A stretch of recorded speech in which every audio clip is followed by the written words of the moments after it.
Gay Erotica. 10 First-Time Stories, Gay Bundle, Book 3. Written by Ricky Hard. Narrated by John York. Book 1. Bad Biker Boys Threesome.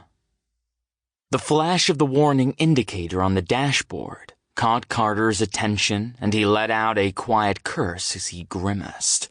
It wasn't the first time he'd run low on gas during his road trip vacation, although on this occasion it was more concerning.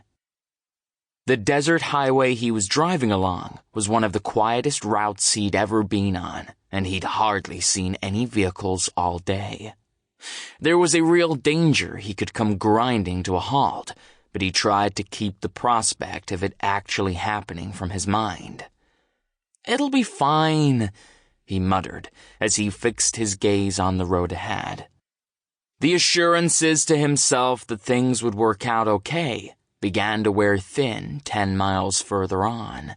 The car was practically running on fumes, and there was still no sign of any buildings, let alone a gas station.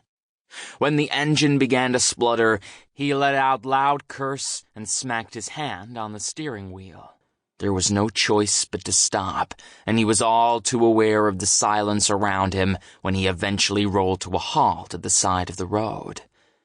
"Good going, Carter," he berated himself.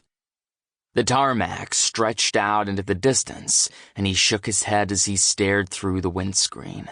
He eventually got out of the vehicle to look around. The chances of a car passing by anytime soon seemed unlikely, considering he'd seen only a couple in the past few hours, and that meant he needed to find help himself. Making a call was the first option, although he knew the likelihood of there being a signal was remote in such an isolated spot. It didn't stop him getting his phone out, although he saw right away his first instinct was correct. Moving around did nothing to help his plight, and he eventually let out a frustrated sigh when he put his phone back in his pocket.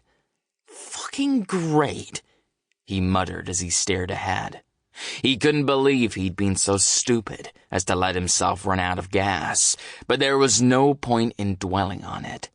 Moving back to his car, he made sure it was secure before taking the first step of what he suspected was going to be a long walk.